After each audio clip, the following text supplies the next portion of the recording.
Our topic here is neuroepithelial tumor.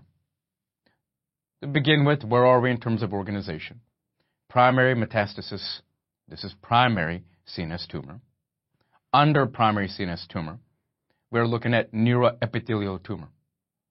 The classification of neuroepithelial tumor would be astrocytic or astrocytomas. Let's take a look. Definition: tumor derived from, as you can imagine, astrocytes. You think of these as being glial cells, and how often have you come across a description, a reading, or a narration, or let's say a CPC, a pathologic conference in which you're sitting around and you hear the term a glioma, right? Well, this is what we're referring to. So the fact that you have an astrocytoma, please be aware that anatomically, these cells, glial cells, and at some point, these would then be referred to as being gliomas. The types.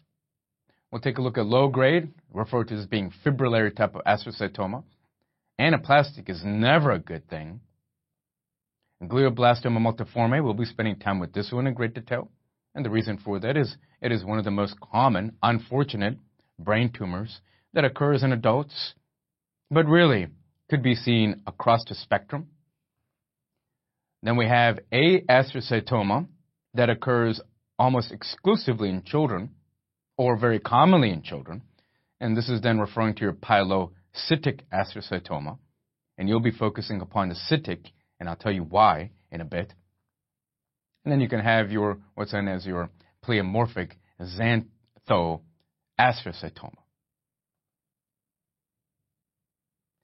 Let's take a look at astrocytoma further.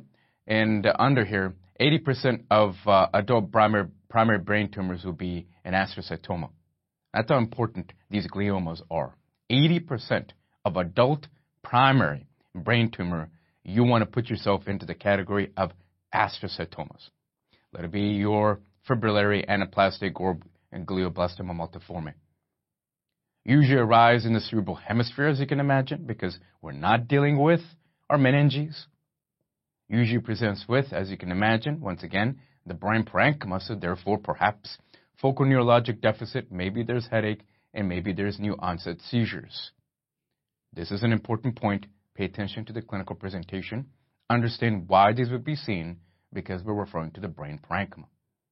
Pathogenesis, inactivation of P53. As soon as you have P53 that has been knocked out, and really nothing that is modulating or regulating your cell cycle, and so therefore the cell is allowed to remain within the cell cycle forever, and so therefore may then result in increased proliferation.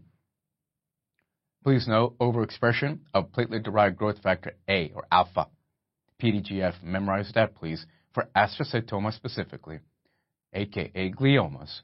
And here we have adult. You'll notice here that the astrocytoma that's missing in adult primary brain tumor is which one? Pilocytic. Let's talk about the gross examination of your brain tumors. Fibrillary astrocytoma, poorly defined gray infiltrative tumor that expands and distorts the normal brain. Fibrillary. The one that you want to pay attention to here as well is glioblastoma multiforme. Areas are firm and white or soft, and yellow areas representing your areas of necrosis. And what's dangerous about glioblastoma is even when you are trying to surgically correct it, there's every possibility that these would then come back. And in addition, these particular neoplastic cells would then seed in terms of spread.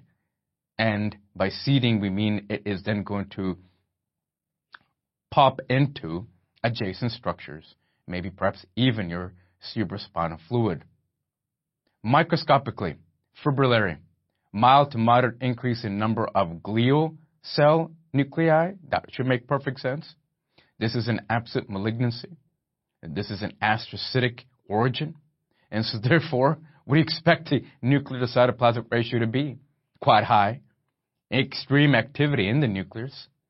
We have nuclear pleomorphism, intervening what's known as felt work, and make sure that you memorize glial fibrillary astrocytic processes, GFAP, your positive astrocytic cell processes.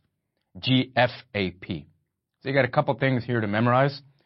Earlier, I told you about pathogenesis, and it could be the suppression of your P53, or number 2, your PDGF-alpha. And then please make sure, under astrocytoma, you keep in mind GFAP, gliofibrillary astrocytic process. With anaplastic, what does that mean to you? Complete chaos that's taking place within the nuclei. So increased cellularity and nuclear pleomorphism beyond belief, marked mitotic activity, anaplastic, complete poor prognosis. And then we have a glioblastoma multiforme. You have a greater nuclear pleomorphism. I would highly recommend that you know in great detail of the microscopic feature of glioblastoma. Increased mitotic figure with necrosis and vascular, and we have perhaps endothelial cell proliferation representing your angiogenesis, glioblastoma multiforme.